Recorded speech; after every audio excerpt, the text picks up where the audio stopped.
অনেক শক্ত তোর প্রতিশোধ নেওয়ার। আয়, এখন আমরা দুজন মিলে প্রতিশোধ খেলি।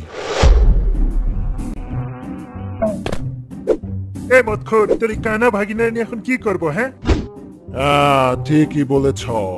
কি ঠিক বলছো? হ্যাঁ, যা হয়তো ওর ভাগিনার চোখ ঠিক করে নিয়ে আয়, নয়তো কোথাও ফেলে দিয়ে আয়। সারা জীবন আমগো গাড়ি পৌঁছা হয়ে থাকবো নয়তো।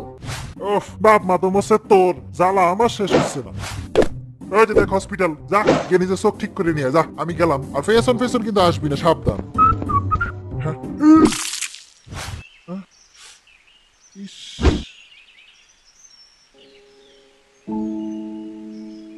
চিন্তা করো না ছোট্ট বন্ধু, আমি এখন থেকে তোমাকে পালবো। আর ওই দিনের পথে আমি ওই মানুষটার কাছেই থাকতাম। আমারে অনেক যত্নে লালন পালন করি বড় করছিল উনি। বছর খানেক যাওয়ার পর লোকটার একটা হসপিটালে ভর্তি হতে হয়। আমি রোজ রোজ যাই দেখা করি আসতাম। কিন্তু হঠাৎ একদিন আসি দেখি আমার ওই বন্ধুটারে একদল মশা দিলে টুকরো টুকরো করে মারি ফেলছে। আমি দূর থেকে শুধু দেখেই যাচ্ছিলাম, কিছু করতে পারতেছিলাম না।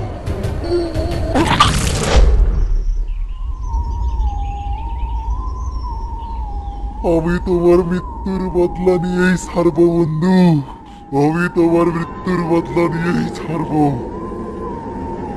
ধীরে ধীরে আমি নিজেরে প্রস্তুত করতে থাকি। সবার আগে আমার টার্গেট ওর ছেলে মেয়ে, যারা ওই মশারে সাহায্য করছিল। এরপর হচ্ছে ওর ছোট ভাই, তারপর হচ্ছে ওর মা। ধীরে ধীরে এরম করে আমি ওই মশাতে সব কারি নেব।